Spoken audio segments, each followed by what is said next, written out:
ফরজ গোসল করার পদ্ধতি হলো, আপনার গোসল ফরজ হলে বাথরুমে গোসলখানায় গিয়ে সর্বপ্রথম আপনার শরীরের যে জায়গায় নাপাক লাগছে বা কাপড়ের যে জায়গায় নাপাক লাগছে সেই জায়গাটা কি করা, পরিষ্কার করে নেওয়া আগে। যদি আপনার জায়গাটা চিহ্নিত থাকে যে এই জায়গাটা নাপাক লাগছে, ওই জায়গাটা ধুয়ে ফেলান। এরপরে নামাজের জন্য যেভাবে আমি অজু করছি সেভাবে অজু করা। এরপরে অজু করা, হাতের কবজি ধোয়া, এরপরে কুলি করা, নাকে পানি দেওয়া, মুখ ধোয়া, হাতের কনুই পর্যন্ত ধোয়া, মাথা মাসা করা, এরকম অজু করা। অজু করার পরে এবার আপনি গোসল করেন।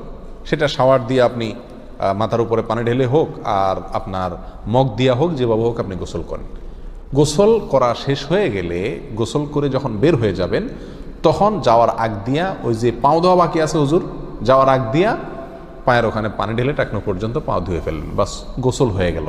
এই ভিতরে আপনার শরীরের প্রতিটি অঙ্গের প্রতিটি জায়গায় পানি পৌঁছানোর চেষ্টা করতে হবে। প্রকাশ্য অঙ্গ যেগুলো, নাভির প্যাচ থেকে নিয়ে, বগলের নিচ থেকে নিয়ে, আঙ্গুলের চিপা থেকে নিয়ে, প্রত্যেকটা জায়গায় যেন পানি যায়, সেজন্য সেখানে পানি পৌঁছানোর চেষ্টা করতে হবে। ডলার দরকার হলে ডলবে, যেভাবে ওখানে পানি পৌঁছাতে হবে। কানের প্যাঁচের ভিতরে, একেবারে গভীরে না, প্যাঁচগুলোর ভিতরে যেন পানি যায় সেদিকগুলো খেয়াল রাখতে হবে। কোনো একটি জায়গা যদি শুকনা থাকে তাহলে কি হবে না, ফরজ গোসল হবে না।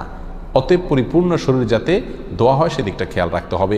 নেল পালিশ ইত্যাদি বা কোনো রং টং ইত্যাদির কারণে যদি কোনো আবরণ থাকে শরীরের উপরে, তাহলে সেগুলো সরা নিতে হবে, তা না হলে কি হবে না, ফরজ গোসল আদায় হবে না। কথা, প্রথমে শরীর এবং কাপড় থেকে নাপাকগুলো ধুয়ে নেব, এরপরে অজু করব পূর্ণাঙ্গভাবে, পাও ধোয়া বাদে, এরপরে গোসল করব।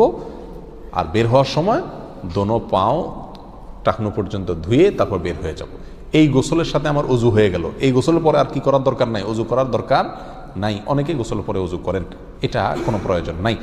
তবে কেউ যদি গোসল করা অবস্থায় তার পেশাব চলে আসে, অনেকে আছে পানির স্পর্শ লাগলে পেশাব বেশি আসে, তো গোসল করা অবস্থায় যদি তিনি পেশাব করে দেন বা অজুভঙ্গের কোনো কারণ তার ভিতরে আসে, তার বায়ু ছাড়লেন, তাহলে তো সেক্ষেত্রে অজু যেটা শুরুতে করছিল ওইটুকু তো আর নাই। তাহলে তাকে আবার কি করতে হবে, নতুন করে গোসলের পরে অজু করতে হবে। এ হলো মোটামুটি ফরজ গোসলের পদ্ধতি।